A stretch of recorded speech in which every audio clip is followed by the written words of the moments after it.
Do'stlar, O'zbekistonda haramxo'r itti bolalari ko'payib ketibdi. Uzr so'rayman hammadan, lekin shunaqa haramxo'r itti bolalari ko'payib ketibdiki, meni nomimdan profillar ochib, odamlardan pul so'rab, mashinnilik qilishyapti ekan.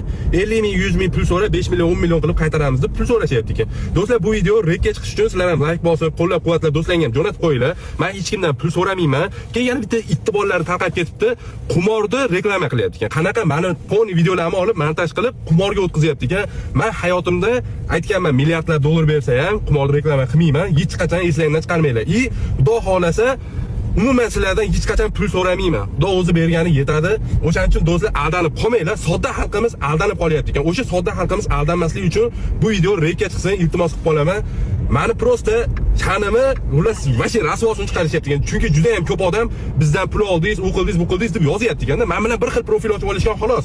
Do'stlar, sizlardan iltimos, mana shu video rekka chiqsin, odamlar ko'rsin, sodda xalqimiz xullas aldanib qolmasin. Rahmat hammaga.